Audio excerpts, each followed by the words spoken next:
Recent headlines have been full of news of names and people we know being placed on federal pretrial release. So let's take a look at what federal pretrial release means and how the conditions, if violated, can result in a person being taken into federal custody.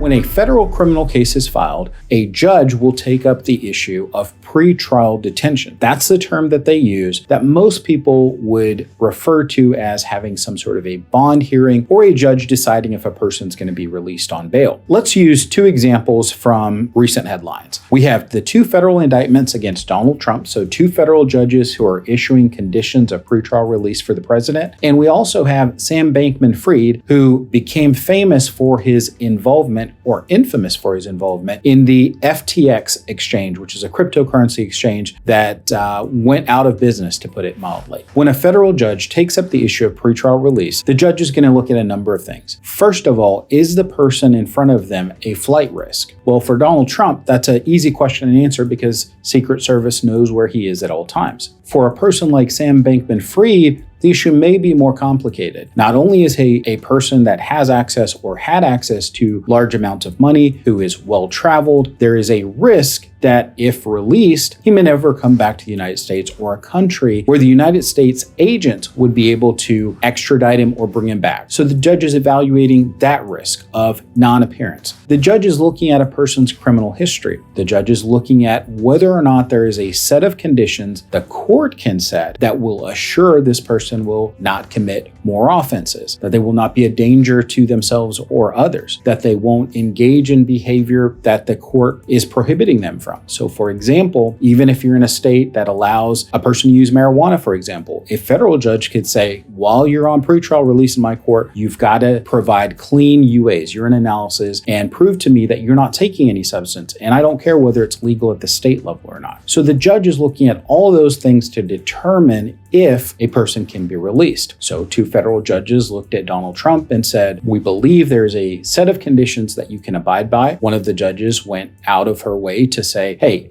by the way, don't make any statements that could be interpreted as intimidating witnesses. That's not part of the normal colloquy that a judge would give. Nonetheless, it is an appropriate condition if the judge deems it's appropriate. And there's really not much challenging the judge's opinion on what reasonable conditions are, because the alternative is, well, if you can't abide by these conditions, I'd be happy to keep you in federal detention. So generally speaking, a judge has great latitude on setting up restrictions as long as there's some reasonable connection to what the judge is trying to achieve, those goals that we laid out. Similar conditions were also set out for Sam Bankman-Fried, but there are some unique differences. And of course, what's happened recently puts all of that in a different light. First of all, unlike most federal judges, the judge overseeing Sam Bankman-Fried's case said, I'm also going to require some sort of monetary assurance that you will come back to court. The judge set a bond at $200 million.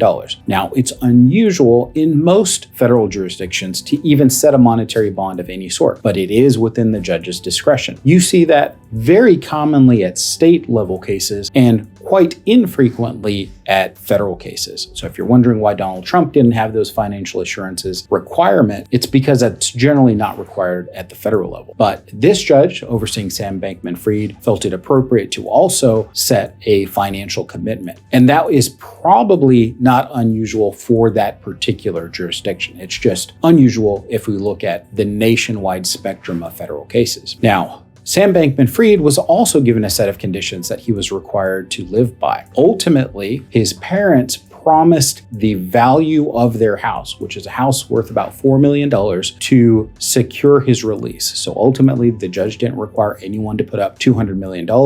There was a financial commitment made to the court. Now, of course, it's not Sam Bankman-Fried's own money. Instead, it was his parents' money. But the hope was that was enough of a condition that would encourage SBF, as he's called, to follow the rules of the court. Well, what we've seen is this all came to a head when Sam Bankman-Fried was accused of releasing information to the press specifically with either the intent of tainting a future jury pool, meaning he's getting his story out there in a manner that would affect potential jurors' service in the future, or to intimidate witnesses. And of course, this alleged offense is a violation of what the federal judge would have told him, which is don't do anything that violates federal law or state law or any local restrictions that are placed on you. Because he did not abide by the conditions of pretrial release, now the judge has taken him into custody, and he will remain in custody at least until this case is resolved or this case goes to trial. What you have to remember as an individual placed on federal pretrial release is the judge has a huge say in your freedom pending the resolution of your case. And it's not a question simply of whether or not you followed all the laws in place. It's also a question of, did you follow every single restriction the judge placed on you? So for example, if a restriction was within 10 days, I need your US passport or any passport surrendered to the US Marshals, and you didn't do that in 10 days, come day 11, you can go into federal custody and remain there. In fact, most federal judges won't give you a second hearing on detention unless there's a material change in circumstances. And that comes from the federal statutes that govern release pretrial. So it's not necessarily the judges who are being exceptionally tough on you. It's the fact that that's what the law anticipates, that you will either follow whatever restrictions the judge puts in place, or you're going to be in custody and your freedom's going to be taken from you until such time as the case is resolved. Now, there are going to be some natural differences that weigh upon the judges overseeing Donald Trump. And that's because he is not only a former president of the United States, he's also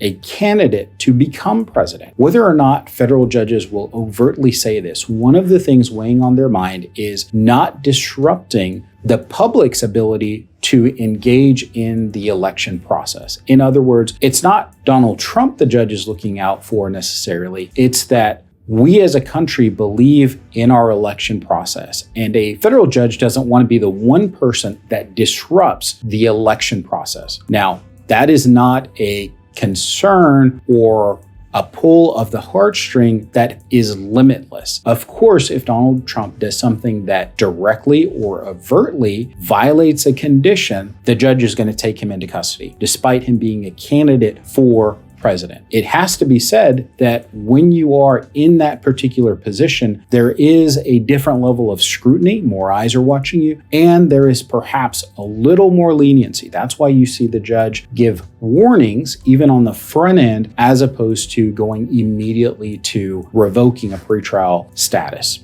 Now, understand, if you're an accused in almost any other circumstance, you're not well known like Sam Bankman-Fried, or you're not a former president or a presidential candidate, you're an average Joe who's looking at a federal sentence, you have to understand how difficult this system is. To give you a common example that I see that will really pull at your heartstrings if you've been close to someone accused of a crime is, if you provide a dirty urine analysis while you're on pretrial release, U.S. probation is going to go to the judge and say, one, we think your release should be terminated. You should be taken into custody. And if you're in a position where you are accepting responsibility, they'll often say, and your actions betray what you've told the court about accepting responsibility. Let's say we have an individual, and pardon the pun, who's a chronic smoker, someone who smoked marijuana all their life. Science tells us that the elimination of THC from your body is not linear. So if you're a chronic smoker, you may stop smoking and yet a month from now provide a dirty UA. Or even worse and harder for probation officers to sometimes understand, you may stop smoking, give a dirty UA, a clean UA,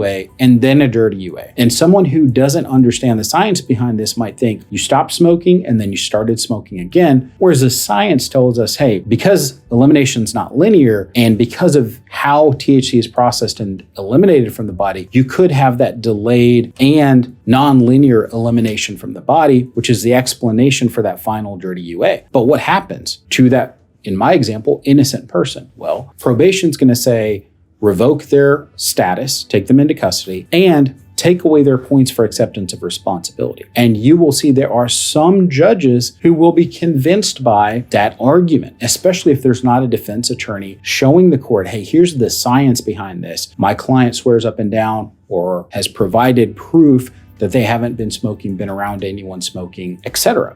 So it can be a very punitive system, not because the judges are trying to be cruel, but instead that's what the code, the statute expects of the judge, to hold people to these very hard and fast rules. So you have to have a defense attorney who understands how to defend allegations that you may have violated conditions while you were on pretrial release. But make no mistake of it, if you're on federal pretrial release, one, you're actually in a much better situation than many people. So for example, many people get to that detention hearing and are not released. In fact, there are certain offenses where there's a presumption against release. If you are charged federally for a drug trafficking case, for example, or conspiracy involving drugs, those are cases where there is a presumption against release, meaning the default position of the judge is you're not going to be released. Now, there is a way to overcome that presumption and in fact be released, but it's hard to get out of federal custody, particularly for some types of cases. So understand, if you're on federal pretrial release, you're actually in some regards fortunate, and make the most of your time. Talk to your attorney about what you can do to mitigate the circumstances. If there's restitution to pay, how you can pay restitution, how you can get to your sentencing phase, if that's where the case is headed, in the best position to get the least amount of sentence possible. And that certainly comes from more than just asking or begging the court for a low sentence. It comes from what you do with every day and every moment you're given on pretrial release. And ultimately, the things that